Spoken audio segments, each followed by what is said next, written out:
Sir నేను ఇదిగో వాళ్ళకి సంబంధం లేదు ఏంటి ఏదో నందిని వచ్చి ఏదో పరిశుభ్రత నందిని వచ్చినా తమిళనాడు కంపెనీ వచ్చినా లేదు ఉత్తరప్రదేశ్ కంపెనీ వచ్చినా టీటీడీ మాత్రం కంపెనీ పేరులే చూడవు.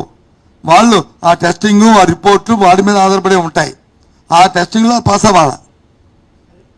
నా డీటెయిల్స్ కదా నా ముఖ్యమంత్రి కంపెనీ కదా అంటే టీటీడీ తీసుకోదు.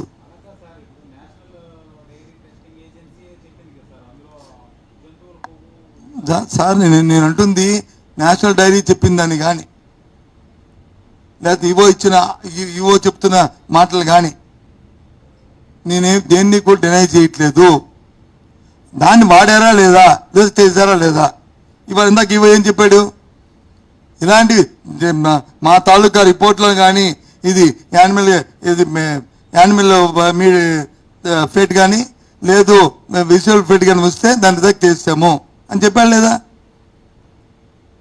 గత ప్రభుత్వాల్లో వచ్చి గత ప్రభుత్వంలో 18 ట్యాంకర్లు రిజెక్ట్ చేశారా లేదా. అంత ముందున్న ప్రభుత్వంలో 14 ట్యాంకర్లు రిజెక్ట్ చేశారా లేదా.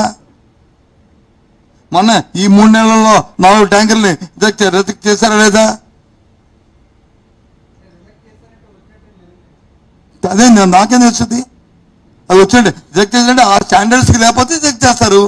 మన టీటీడీ ఇచ్చిన నామ్స్ ఏవైతే ఉంటాయో స్టాండర్డ్స్ ఏవైతే ఉంటాయో నాట్ ఓన్లీ నెయ్య మధ్యాహ్న భోజన పథకంకి ఒక ఐటెంని మనం వచ్చి ఏదో కొంటాం, లేదు రూపాయి కిలో బియ్యానికి వచ్చి మనం మిల్లెట్ తీసుకుంటాం.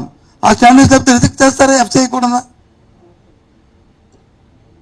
ఆ నామ్స్ లేకపోతే అందులో పవిత్రమైన ఆ భగవంతుడి దగ్గర ప్రసాదానికి భగవంతుడికి సంబంధించి ఇంకా ఎంతో కీన్గా ఉంటారు. అందుకే ఎక్కువగా దాని మీద మనం చర్చలో పోయి దీన్ని మనకు వద్ద హాఫ్ నాలెడ్జ్తోని మీకు కానీ నాకు కానీ నేనేమి దీంట్లో మేధావిని కాదు, మీరేం మేధావిని కాదు, మన హాఫ్ నాలెడ్జ్తోని ప్రజల్ని మనం వచ్చి కన్ఫ్యూజ్ చేసి వాళ్ళకి వాళ్ళు అంబిక్యూటీ క్రియేట్ చేయకూడదు. అది నా తాలూకా సజెషన్, నా అమ్మల రిక్వెస్ట్ అది.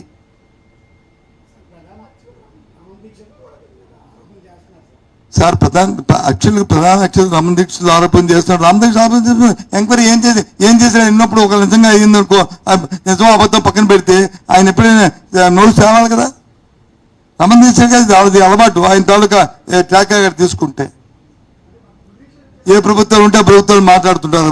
వారి మీద నాకు చాలా గౌరవం, నాకు చాలా సన్నిహితులు కూడా. కానీ తప్పది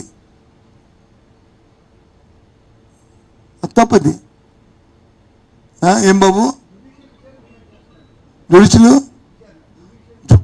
జ్యుడిషియల్ డిమాండ్ చేస్తున్న నిష్పక్షపాతంగా సిబిఐ ఎంక్వైరీ చేయండి, జ్యుడిషియల్ ఎంక్వైరీ చేయండి. ఏదైనా ప్రజలకు ఒక క్లారిటీ రావాలి. ఎందుకంటే తొట్టు తరిపాం. కదిమిన వ్యక్తి వచ్చి ఏ చిన్న వ్యక్తితో కాదు, మాట్లాడిన వ్యక్తి చిన్న వ్యక్తి కాదు. దాని మీద మళ్ళీ నిన్న మాట్లాడిన మాజీ ముఖ్యమంత్రి చిన్న వ్యక్తులు కాదు, ఇద్దరు, ఒకరు ముఖ్యమంత్రి ఒకరు మాజీ ముఖ్యమంత్రి ఒకరు. ఇది చర్చ అనేది సమంజసం కాదు. అది నా తాలూకా అభిప్రాయం.